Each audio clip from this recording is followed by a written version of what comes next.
Soyez les bienvenus, on se retrouve aujourd'hui pour une vidéo consacrée au bilan de la 4e édition du festival Cinéma Interdit, ayant eu lieu du 5 au 7 juin 2026.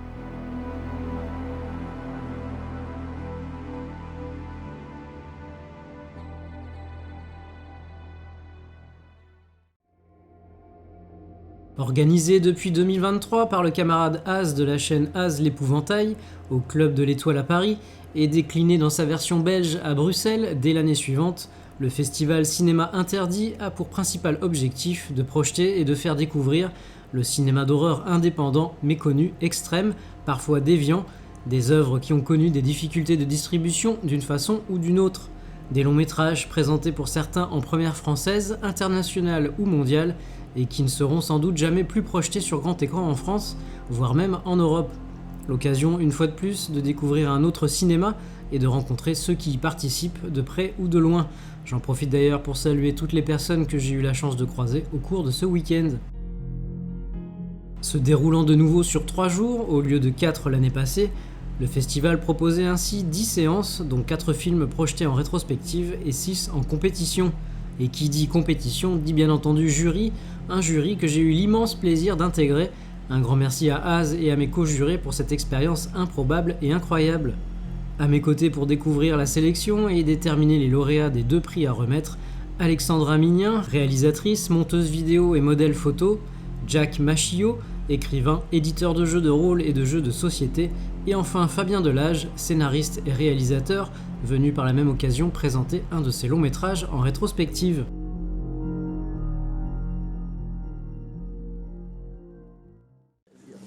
Du coup, Fabien Delage, s'il vous plaît. Réalisateur, entre autres choses, et il y aura entre autres choses pour tous les membres du jury. Donc, on va continuer. Je l'ai appelé un peu à la dernière minute et il m'a fait super plaisir en acceptant de prendre une place qui était prévue pour lui, mais l'année prochaine, normalement. Donc, un an plus tôt, le voici, c'est Philippe de la chaîne YouTube Fatal Horror, s'il vous plaît, vous pouvez l'applaudir.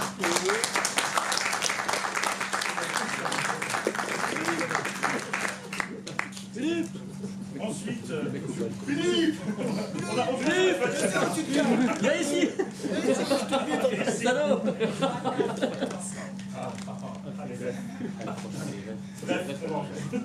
Ensuite, il est auteur, scénariste, notamment d'œuvres un peu folles. Vous pouvez tous aussi applaudir Jack Machio.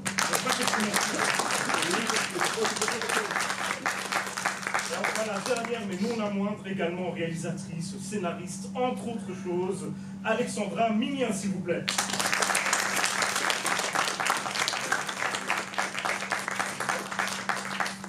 C'est déjà l'occasion pour moi de vous remercier tous les gars d'avoir joué le jeu, d'être venus voir tous les films en compétition, d'avoir débattu et d'en avoir choisi surtout. Donc merci beaucoup, vraiment ça m'a fait super plaisir de vous recevoir à Cinéma Interdit avec le Club de l'Étoile, que je remercie également avant que j'oublie. Donc merci à tous les 4. Et merci à Az, on va applaudir ensemble.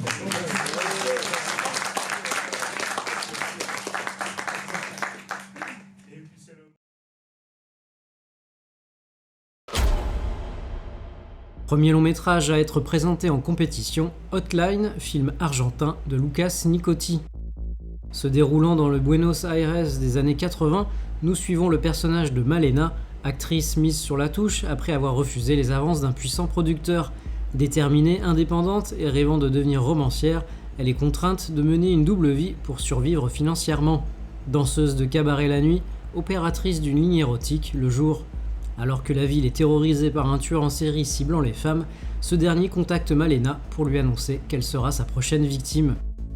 Après les excellents Into the Abyss et Deus Irae, le cinéma de genre argentin se fraye une fois de plus un chemin au festival Cinéma Interdit. Malheureusement, la promesse d'un néo-giallo argentin sulfureux n'a clairement pas été au rendez-vous, le premier long métrage de Nicotti se révélant décevant sur presque tous les points attendus. Entre une ambiance rétro qui manque d'ampleur, n'offrant que très peu d'extérieur alors qu'on s'attendait à arpenter les rues malfamées de la capitale, et une intrigue tombant assez rapidement dans le conventionnel, le film pêche par la lenteur de son rythme, puisque n'offrant pas grand-chose auquel s'accrocher, si ce n'est la performance de son actrice principale Maggie Bravi. Un hommage au giallo, mais seulement de façade, qui ne décolle vraiment que dans les toutes dernières minutes.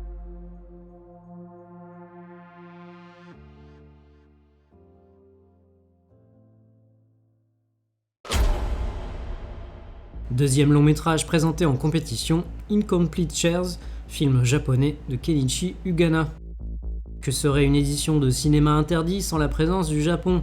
Si le festival a été l'occasion pour Az de rendre hommage à Yoshihiro Nishimura, réalisateur entre autres de Tokyo Gore Police, présent en 2024 et décédé quelques jours avant cette nouvelle édition, nous avons pu y découvrir le nouveau long métrage de Kenichi Ugana. Le film met en scène Shinsuke Kujo, un artisan ébéniste talentueux mais quelque peu dérangé, obsédé par la création de la chaise parfaite. Publiant des annonces sur les réseaux sociaux pour dénicher un assistant, Kujo assassine brutalement chacun des candidats après leur avoir fait passer un entretien. Suivant la descente en enfer de son personnage principal, Incomplete Shares tente le mélange délicat entre thriller psychologique, comédie gore et satire, une sorte de American Psycho, toute proportion gardée, mais qui fonctionne plutôt bien, reposant notamment sur le contraste qui se joue entre le calme méthodique de Kujo, très bien interprété par Ryu Ishinose, et les excès de violence graphique. Ne se prenant heureusement pas trop au sérieux, le film se distingue également par son humour noir, tout en développant une critique assez féroce du monde de l'art et de l'artisanat, comme de la recherche obsessionnelle de perfection. Une œuvre passée très près du prix du film le plus fou.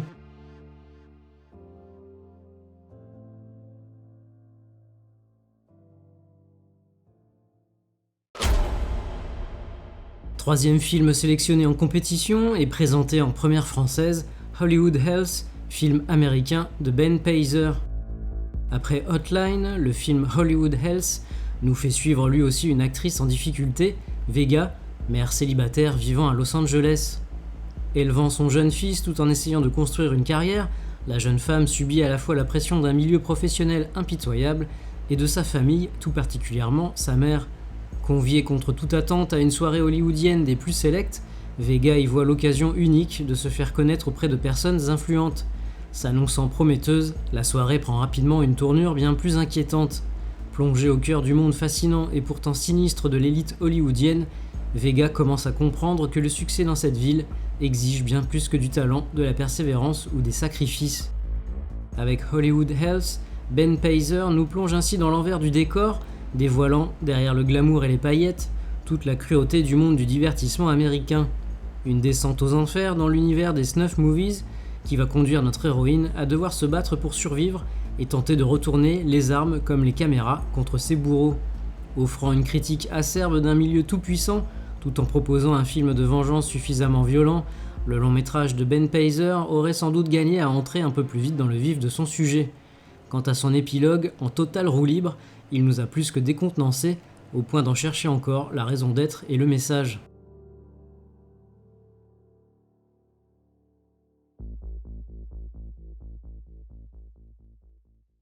Je vais vous précéder en donnant votre vote à vous pour qui vous avez choisi, qui vous avez distingué parmi tous les films de la compétition. L'année dernière, ça a été super serré, il y avait plusieurs films qui se battaient un peu en duel. Cette année, pas du tout, il y a un film qui s'est détaché directement et qui était très loin devant les autres, et c'est Love Ulrike's for a Dismembered Body de Daisuke Yamanoshi, que vous avez choisi.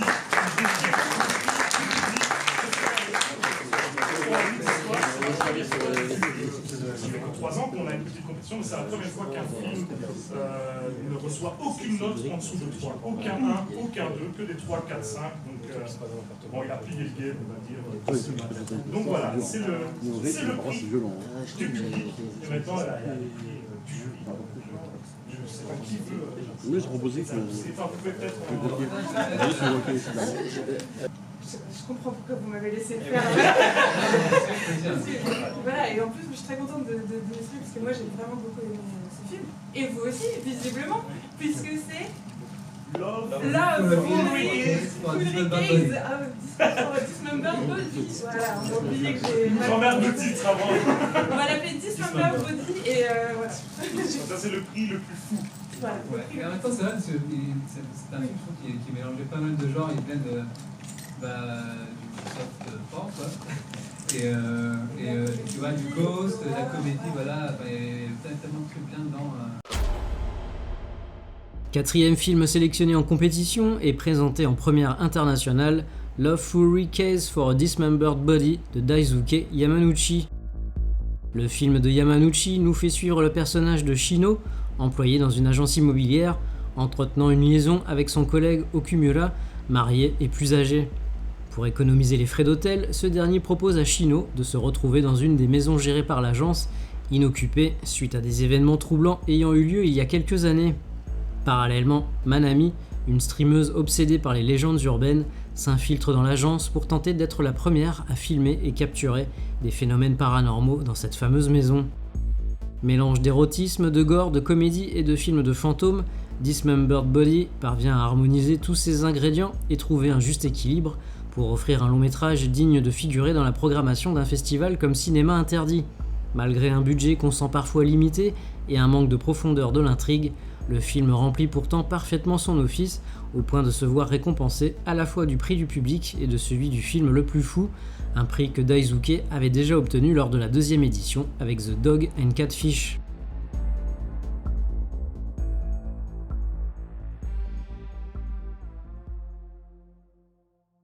Et pour le prix du jury, donc celui qui nous a le plus marqué, je pense que dans les délibérations on était plus ou moins déjà tous d'accord, c'est Buffet Infinity qui nous a plus que plu.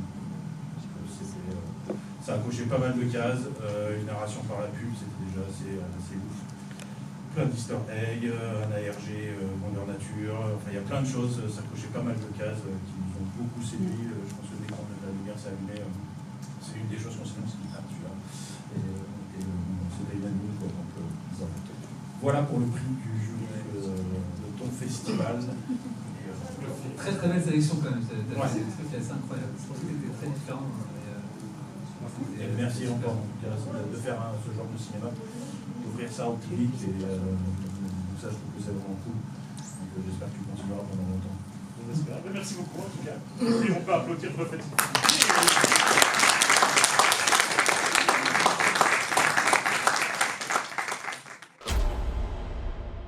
Cinquième film présenté en compétition, Buffet Infinity, long métrage canadien de Simon Glassman. Se déroulant dans la ville fictive de Westbridge County, l'histoire de Buffet Infinity nous fait suivre la guerre acharnée que se livrent deux commerces, d'un côté le petit restaurant local de Jenny, connu pour sa sauce spéciale, de l'autre un nouveau et mystérieux restaurant proposant un buffet à volonté à des prix imbattables, le fameux Buffet Infinity. Alors que le Buffet Infinity s'étend de manière incontrôlable en s'implantant dans des lieux inattendus, des phénomènes étranges se produisent entre apparition d'un gouffre, disparition d'habitants, émergence d'un culte religieux inquiétant et présence de forces surnaturelles s'infiltrant dans la communauté. Empruntant son concept à la série canadienne SCTV, Buffet Infinity se raconte à travers de multiples publicités à destination des chaînes câblées locales, telles qu'on pouvait en voir dans les années 80 et 90. Un procédé déroutant dans sa narration comme dans sa forme, mais qui au bout du compte fonctionne très bien. Si cela demande quelques minutes d'adaptation, tant les publicités, nombreuses, s'enchaînent à un rythme très soutenu, l'ensemble apparaît finalement raccord avec l'idée d'une uniformisation de nos vies par la consommation de masse. Par petites touches, en apparence sans lien les unes avec les autres, le tout entrecoupé de messages cryptiques, finissent par émerger des personnages, puis une intrigue et finalement un message. Exploitant à fond l'esthétique dont il s'inspire, parvenant à être de plus en plus absurde et angoissant, Buffet Infinity avait tout pour obtenir le prix du jury, chose faite. A noter que le film bénéficiera d'une sortie très limitée en France, l'occasion de tenter l'expérience.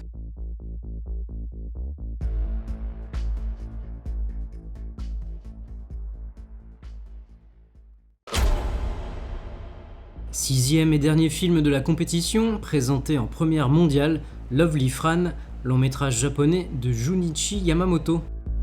Réalisateur de Meatball Machine et déjà présent en compétition il y a 2 ans avec Violator, Yamamoto nous entraîne cette fois-ci dans un Japon dystopique dans lequel le personnage de Bun, travailleuse du sexe dans un salon de réalité virtuelle, ramène chez elle une escorte androïde nommée Fran, poursuivie par Anna, une autre androïde. Fran semblant cacher un secret, Bun et ses collègues tentent alors de la protéger. Film cyberpunk, mélangeant principalement érotisme et science-fiction, Lovely Fran est une œuvre volontairement légère, bordélique et fauchée, conçue comme une petite récréation avant le tournage du plus ambitieux Hellbot, dont j'attends beaucoup. Même si tout le monde semble s'être amusé durant la conception du film, Lovely Fran, qui ne dure heureusement qu'1h10, pêche cependant par son manque d'idées originales, son humour bien gras, ainsi qu'un érotisme très présent, mais surtout la plupart du temps complètement gratuit.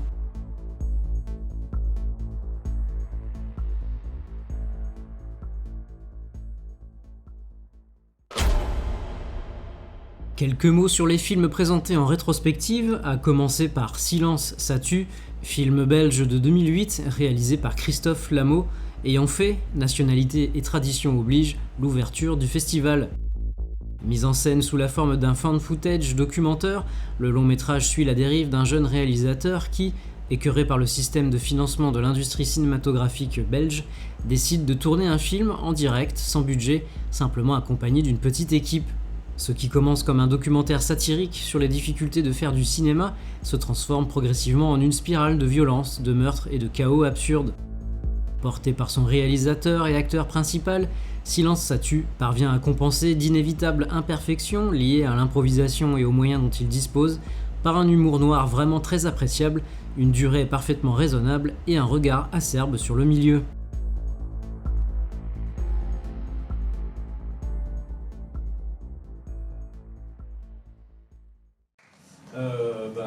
Bonsoir, merci beaucoup de vous déplacer pour voir le film, même s'il date de 10 ans. On est hyper content de le présenter à Cinéma Interdit, merci Az pour ça. Et donc moi je suis Yann, donc j'ai fait le premier sketch, François le deuxième, voilà. Gilles Nandouchi qui n'est pas là, le troisième, et Nicole Bernier. Le dernier. Plus Brother. Qui sera encore là. Et voilà, je n'ai rien à rajouter, ce n'est que à la fin de la présentation, vous pouvez poser des questions. Il y aura un gros Q&A, on va beaucoup discuter, on va profiter quand même d'avoir plusieurs invités pour parler. J'ai quand même 2-3 petites choses à vous demander ou à discuter avant de lancer le film, notamment parce que on dit ouais c'est un film qui a 10 ans, mais est-ce qu'il a été vraiment distribué en France? Il y a quelqu'un qui est venu m'en parler, Michel. Il est venu me demander, parce que Michel il voit tout ce qui sort en France. Et du coup il ne comprend pas pourquoi le film est noté comme ayant une sortie française, mais il l'a loupé, il ne comprend pas. Donc voilà, toi, j'ai bien posé ta question. Très bien, merci. Et du coup, qu'est-ce qui s'est passé? Dans les grandes lignes pour le moment, parce que sinon on commence. En fait, souvent, tu as des films, c'est marqué, c'est inscrit comme sorti en France quand ils ont eu une diffusion en salle grâce à un festival. Et le premier festival qui nous a diffusé, qui s'est vraiment intéressé au film, je rends hommage à Tinam qui est là, c'était le Sadiq Master qui, il y a pile 10 ans, 2016, a accepté de diffuser le film parce qu'on avait eu du mal à cette époque-là à trouver des diffuseurs en festival. Et je pense, j'interprète, que cette sortie française, en fait, c'était la diffusion au Sadiq Master. Ouais, du coup, il n'a pas eu la sortie que vous espériez. Ah bah non. En revanche, il a été distribué en Allemagne. Par le biais d'un certain Uwe Boll que certains d'entre vous connaissent. Il y a des fans.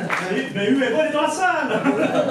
Il a passé comme Ah, il avait passé comme mais quand tu dis qu'il a été distribué en Allemagne, c'est bien, mais d'un autre côté, si je dis pas de bêtises, si j'ai bien compris, Uwe Boll, il n'avait pas les droits que pour l'Allemagne, si.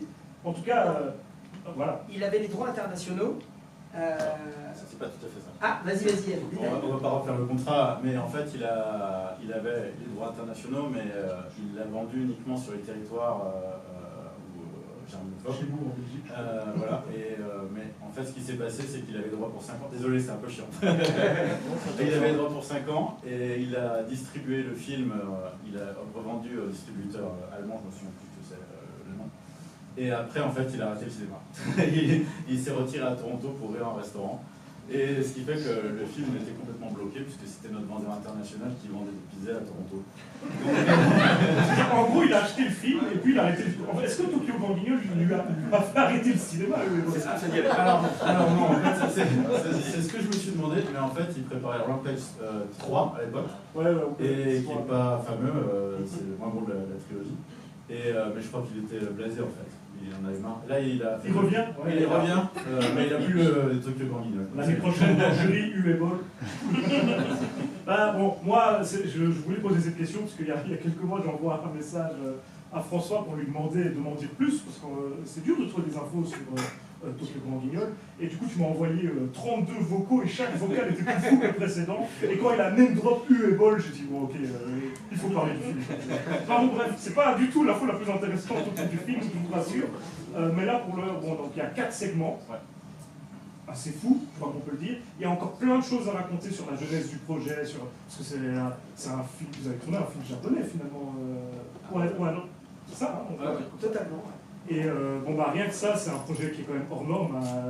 4 Français qui se retrouvent à Tokyo avec un producteur japonais pour tourner une anthologie horrifique. Bon, c'est du jamais vu, on ne l'a pas revu depuis. Et c'est pour vous donner envie de le découvrir. On va vous laisser le découvrir, et puis tout ça, on va le décortiquer après, parce que moi j'ai plein de choses à vous demander, puis peut-être que vous aussi, vous aurez plein de trucs à demander à ce moment-là. Ce sera l'occasion. Merci beaucoup d'être là tous les trois. Et bon, bah, j'espère que vous serez toujours contents quand eux vous poseront des questions. Ils sont tout perdus. Hein, je suis désolé, je prends une photo pour Gilles qui n'est pas là et qui est en train de pioncer parce que c'est au milieu de la nuit là-bas. Voilà. Allez, du coup, cette photo va être envoyée au Japon. Hein. Voilà, ouais. Et comme ça, il sera bien dégoûté.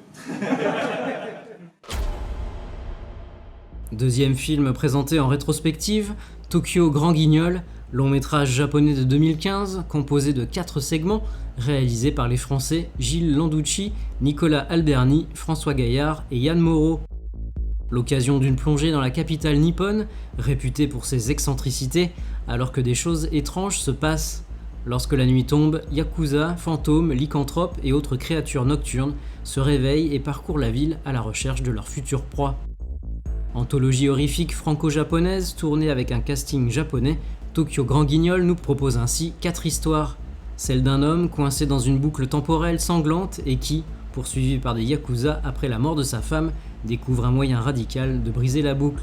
Celle d'une jeune femme confrontée dans le miroir à un double maléfique devenant de plus en plus menaçant. Celle d'une chasseuse de fantômes qui attire l'attention d'un démon des ombres. Celle, enfin, d'un homme maudit après avoir insulté la statue d'Hachiko, se transformant alors en loup-garou et développant une obsession pour une prostituée. Un excellent mélange d'influences qui n'évite cependant pas une certaine inégalité dans la qualité des courts-métrages. Si j'ai beaucoup apprécié le film dans sa globalité, ma préférence va sans l'ombre d'un doute au segment réalisé par François Gaillard, dont l'inspiration très giallo, une fois n'est pas coutume, colle finalement très bien avec la thématique du Grand Guignol, aidé par l'excellente performance de l'actrice principale. François Gaillard qui, au passage, a gentiment accepté de me redédicacer mon exemplaire de 13 notes en rouge.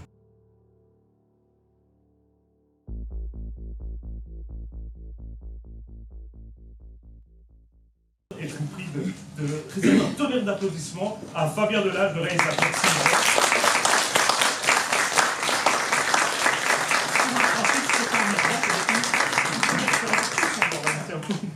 Merci à tous. Ah, ça marche. Oui, ça marche. Salut tout le monde. Content d'être là. Check, check. Ah, on sent qu'il y a des habitués.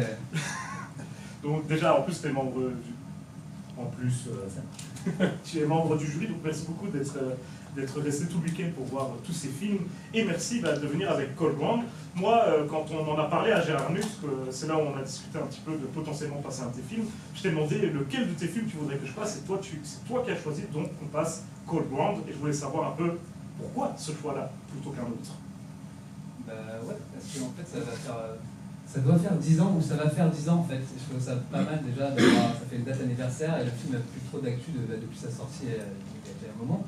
Donc c'est un peu sa dernière chance, c'est un peu sa dernière vie en salle, quoi. Puis il a fait pas mal de festivals et tout, mais ça fait des années qu'il était sorti en DTV et tout, donc du coup il n'y avait plus de salle, et c'était un peu l'occasion. C'était aussi parce que tu m'avais proposé 3h15, et 3h15 c'était tellement indé que je voulais pas que les gens voient. Je ne vois pas en salle. Puis ici, c'est un full footage, mais tu as aussi fait du faux documentaire. Est-ce que c'est une forme de cinéma que tu affectionnes particulièrement? C'est une façon plutôt de pouvoir faire des choses sympas avec des très petits budgets? Les deux? Est-ce qu'il y a une réponse à cette question précise? Ouais, c'est vrai, c'est exactement ça. C'est un genre dont je suis ultra fan de fan footage de base, le documentaire, tout ce qui est cinéma, un peu vérité, tout ça. Et en même temps, ça permet de faire des films fauchés. Cold Ground, il a une belle vie en script et tout ça, mais il a complètement une tradie pas trop vite. Et comme quoi on peut arriver avec le found footage et des micro-budgets de faire des trucs qui peuvent exister après. Des gens peuvent regarder encore.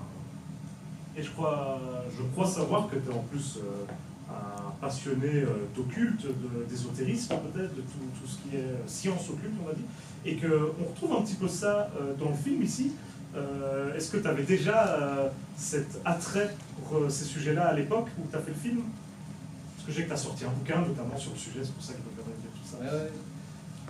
Oui, c'est vrai que le culte c'est un truc très important dans ma vie. Tous les soirs, je ne fais pas la petite séance de Ouija avec mon crâne, je galère.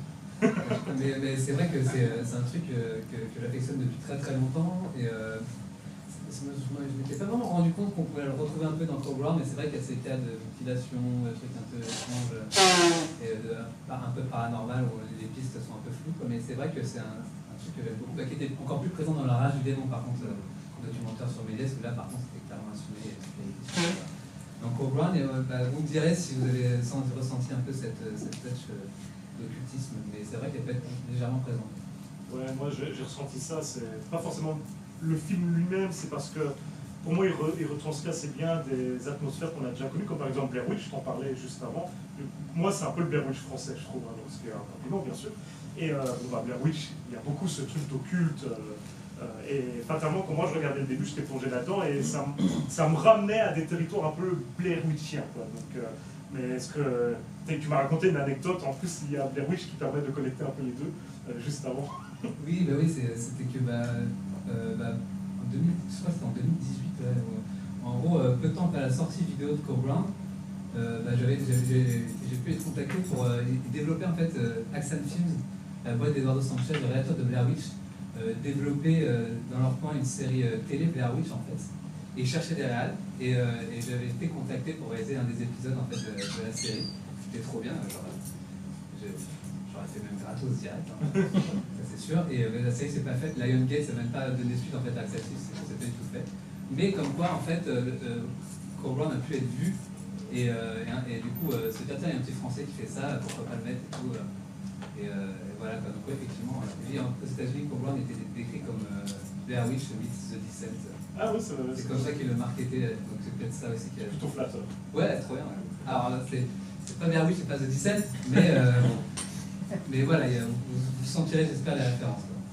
Et bon, au lieu de nous faire des suites pourries, ils auraient pu la faire cette série quand même. Ouais, là, il y a le nouveau qui arrive là, mais enfin, qui est en tout voix, mais oui, ça va, moi j'aurais adoré faire ça. Ben voilà, je pense qu'on va vous laisser avec Cold Ground, et puis de toute façon, si après le film vous avez éventuellement une question ou quoi, Fabien sera là pour y répondre. Donc, je serai en haut avant la dernière séance. On a plein de trucs Cold Ground qui restent. Il y a des t-shirts et des fixes, ça passe. Donc si vous devenez fan du film, vous savez où vous rendre après la séance, c'est juste ici au-dessus. En tout cas, merci encore d'être là pour cette séance-ci, j'espère que vous avez aimé. Puis si vous avez des questions, gardez-les en tête pour après, ce sera avec plaisir. Donc, bon film, et merci encore à toi. Merci à tout le monde.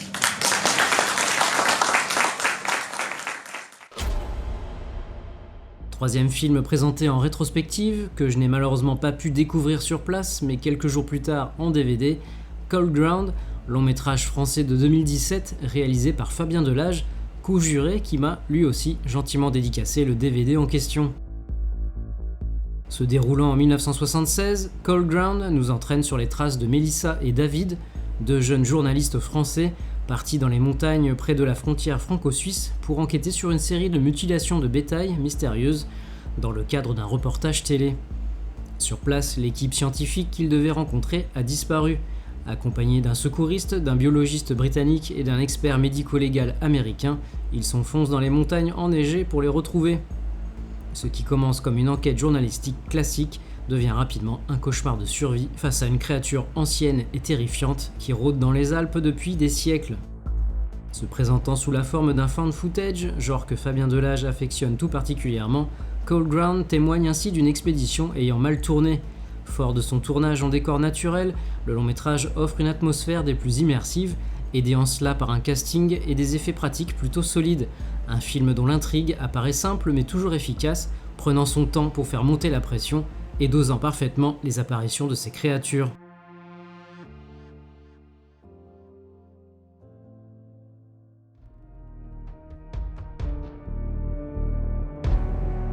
Voilà, ce sera tout pour ce bilan de la 4e édition de Cinéma Interdit. J'espère vous avoir donné envie à la fois de découvrir certains films et de vous rendre au festival l'année prochaine. Encore un grand merci à Az, à mes adorables co-jurés, à toute l'équipe du Club de l'Étoile et à toutes celles et tous ceux que j'ai pu croiser.